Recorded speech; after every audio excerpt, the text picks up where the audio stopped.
The NBA is horrified of this, as the Cleveland Cavaliers are showing interest in keeping an eye on one of the top 6 men in the entire NBA last year. This player is currently under an NBA investigation for gambling, but if that clears, he will be available for signing. And the Cleveland Cavaliers, who are in the second apron, can steal one of the top free agents or one of the top bench players in the league for a vet minimum.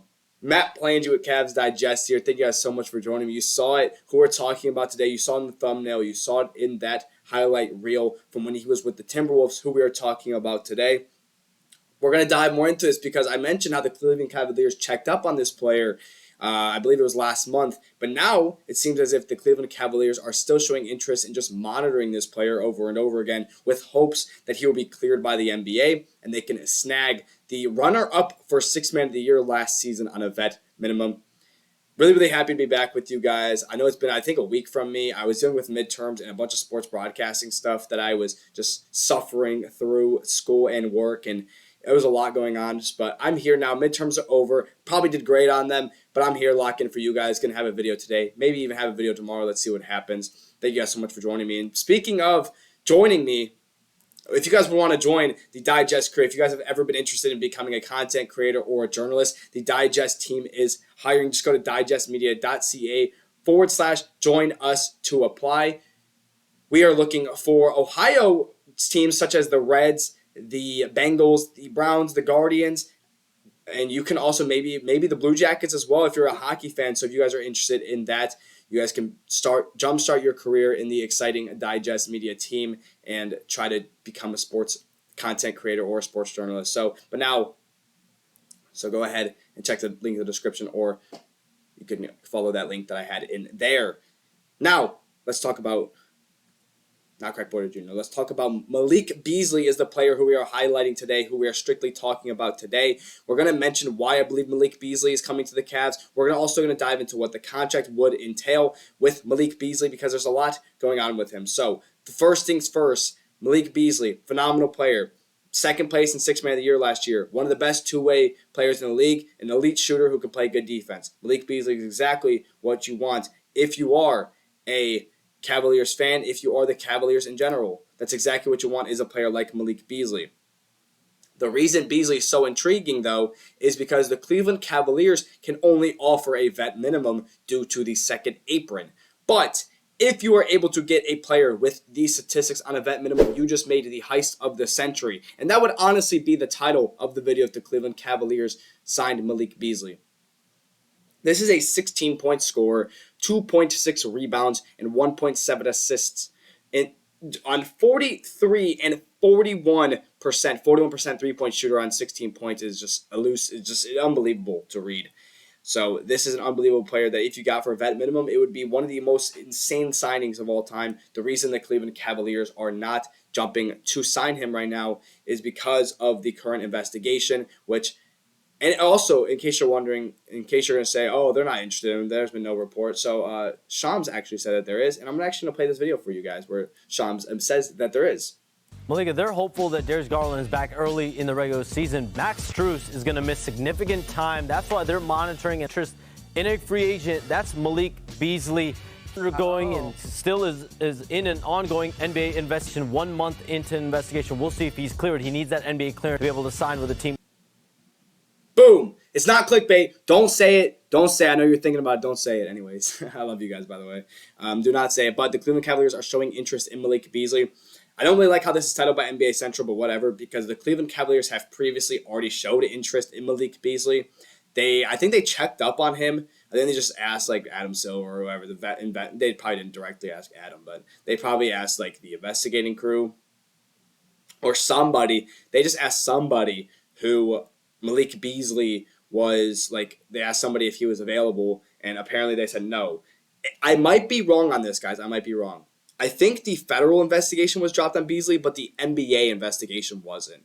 I'm pretty sure that's what it was. Because I think at first it was a federal, and I think it was just a federal investigation, and then it rotated over to a federal. And then it rotates to the NBA investigation because the federal dropped it. But he is not cleared by the NBA to play basketball. And I'm pretty sure under this clearance, if he is not cleared, he's also not able to sign to another team or sign with anyone, whether that is the Cavs or he re-signs with Detroit or he goes to New York, which he's been linked with so many times. Please do not let the New York Knicks get Malik Beasley.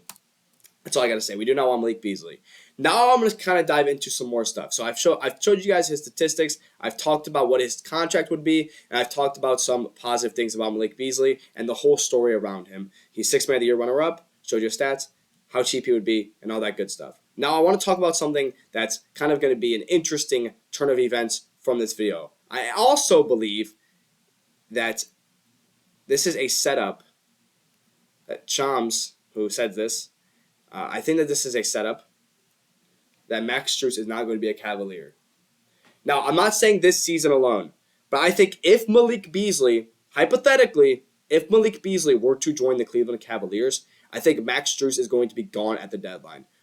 Couple things. First of all, when Max Strus comes back from injury, the trade deadline is going to be like a month away anyways. So it's not like he's going to be able to prove himself as like some elite player.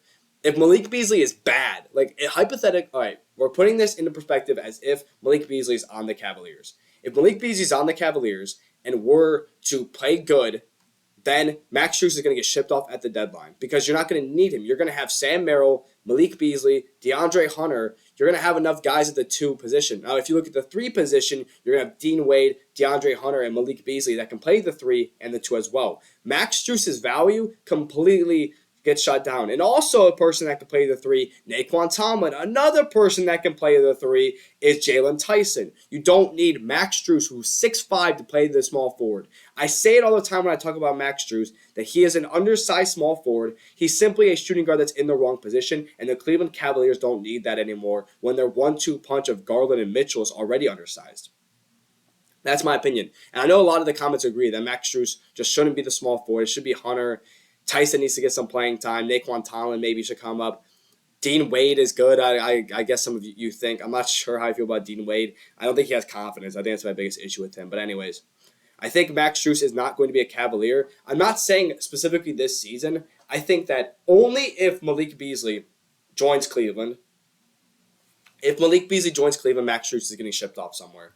He has trade value because, he has playoff experience. He was just on the best team in the Eastern Conference. He proved himself in that series against Indiana until Game 5, where he played atrocious after sending out a text about how if you're not ready to play, if you don't want to get it, don't show up, or some corny about it. This guy's a weirdo, but not really. I do really like Max Strus, I'll be honest. I got to watch his half-court game winner against Dallas 2 years ago, like live with my own eyes, in Indiana while I was traveling to do a radio commentary broadcast in Indiana, so that was amazing. I loved that Max Strus moment. It was a great moment for me. I love Max Strus as a player, but I personally believe that if you get Malik Beasley, you should ship off Strus's money. Try to work around this. In the second apron, you are able to extend your guys. You're able to pay your own players. So if you can get that Malik Beasley for a 1-year vet minimum, you ship off Max Strus. You have Beasley, Hunter, Tyson, Tomlin as the top 4 guys to play the small forward position. Some of those guys can rotate and play the 4, like Jalen Tyson, Tomlin, and sometimes Hunter can play the 4.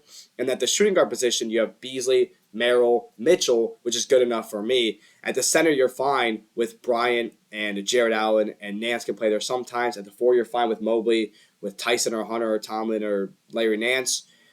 I just think that if you get Strus, if the Cleveland Cavaliers really want to get Malik Beasley, then I think it's because they're willing to ship off Max Strus, and they're willing to make the replacement of letting Malik Beasley, who is better than Max Strus. It's just the truth. Like, it's statistically true. He's had some bad moments in his career, especially this gambling moment that he might not be able to play. But if you get Malik Beasley, this team's easily winning the Eastern Conference, and I would bet. Well, I don't bet, but I'd bet a lot of money on it if I was a betting man. And 100% confidence, I believe that Malik Beasley, if cleared, is going to join the Cavaliers because they've been monitoring him so closely. I think they're going to be the first team to figure out that he's cleared at that point. So I believe that there's going to be something crazy going on with the Cavaliers this year, and that Max Strus will be shipped off if Malik Beasley signs with the Cavaliers. So I hope you guys enjoyed that video. I know that was a lot of talking. I probably talked a little quick. I hope I covered everything, though. I hope you guys enjoyed it. I'm really happy to be back. I'll try to do my best to get a video out to you guys tomorrow. And as always, I'm Matt Plangy. Like this video, subscribe to the channel, share this video with your friends, comment below your thoughts. I'm Matt Plangy. Thank you guys for joining me here on Cavs Digest.